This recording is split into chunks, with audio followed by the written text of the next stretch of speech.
everyone, welcome to another video. Today we're going to do a wheel off detail on the Tesla Model 3. So we're actually going to remove this rim and tire from the vehicle.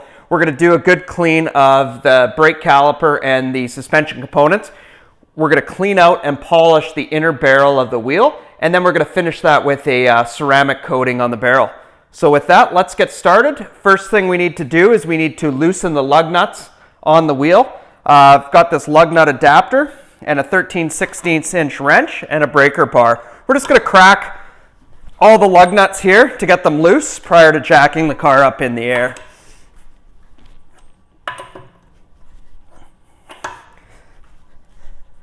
Now that everything's loose, let's go ahead and grab a jack and then we'll lift the car into the air.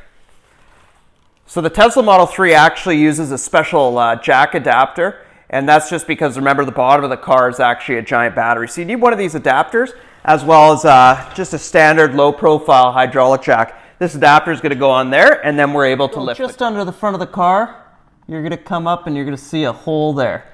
And what we do is we just bring this adapter piece and that's going to fit in the hole right there, like that. And then we'll go ahead and jack the car up on that. So we'll just grab the jack and we're just going to bring it into position here. Once you get the jack in the general area, I like to just hold the jacking pad into the hole so you know you got it right in the right spot. Raise your jack just till it touches the bottom. Now that you've made contact, you can go back and make sure you're in the correct position before jacking the car up.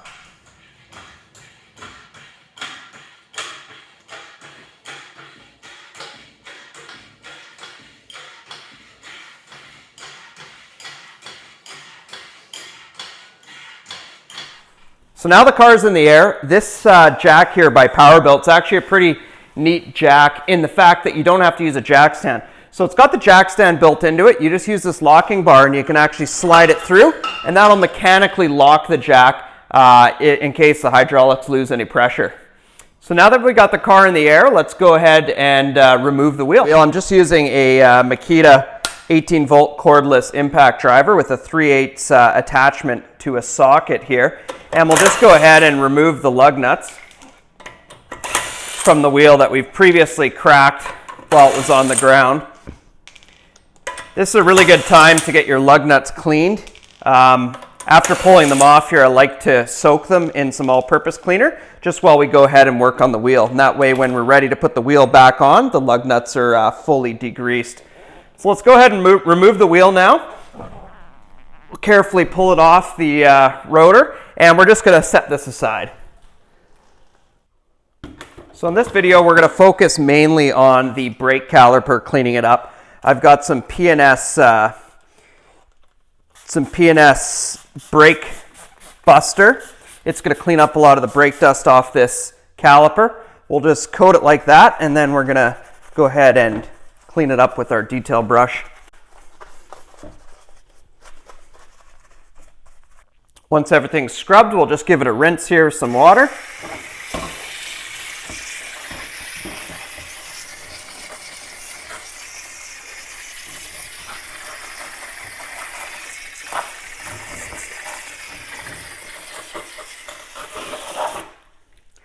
That's looking quite a bit better now. After we give it a rinse, we can follow up with a microfiber towel and make sure we didn't miss any spots.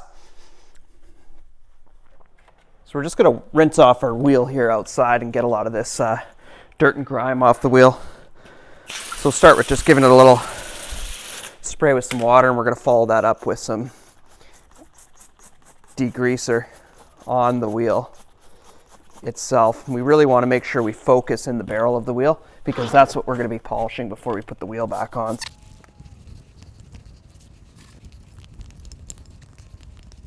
Now let's go ahead and rinse the wheel off.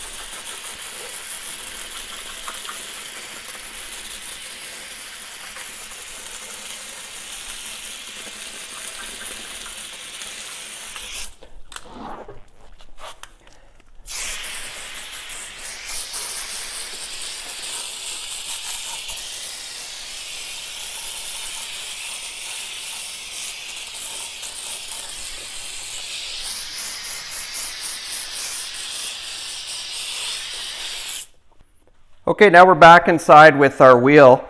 We're just going to quickly go ahead and dry the wheel before we get started cleaning the barrel up.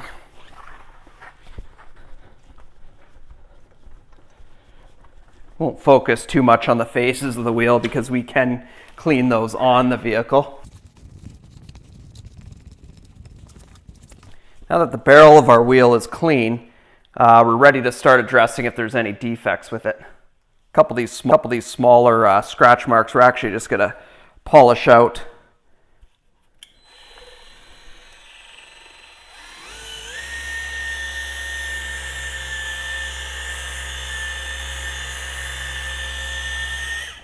Once you're happy with the finish on the wheel, you can go ahead and apply a coating. Now you can either use a wax for it, or today we're going to use a ceramic coating. This one's by GTechniq.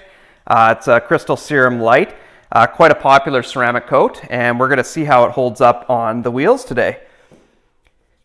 So we're just going to grab a little eyedropper amount, and we'll put it onto our applicator pad like so. And we'll just apply it in a small area.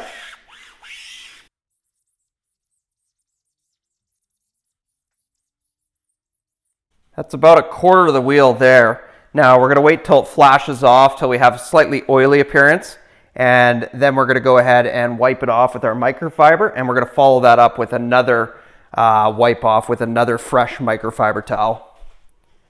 Today we're going to follow up our Crystal Serum Light application with some EXO version 4, and we're going to go ahead and coat that to increase the hydrophobic effects of the Crystal Serum Light.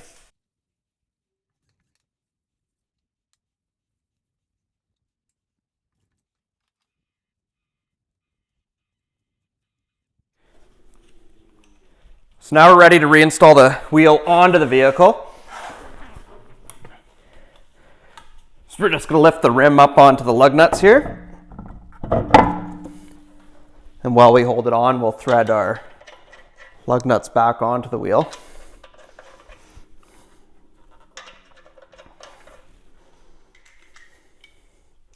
We'll get them all started onto the wheel studs. Then we'll grab our lug nut key.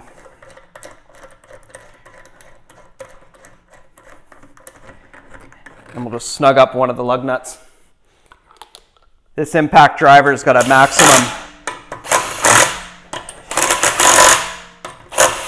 maximum torque of about 60 foot-pounds, so there's no problem putting the lug nuts on with it. Now that the wheel's back on the vehicle, we're going to go ahead and lower it, and then we'll torque up those lug nuts and give it some tire shine.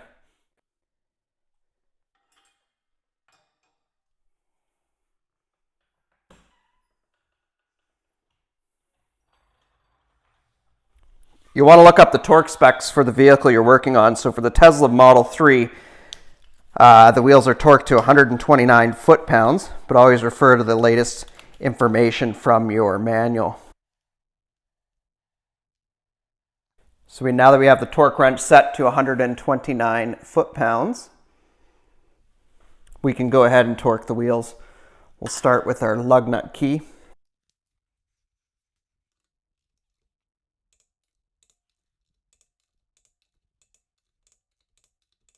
Lastly, we're going to finish up the tire with this Geon Q2 tire coating.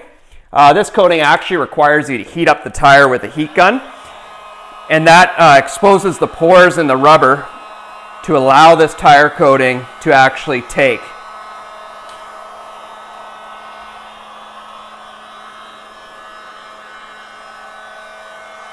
They say this coating will last 5 washes, and it's a 400 milliliter bottle, and you use about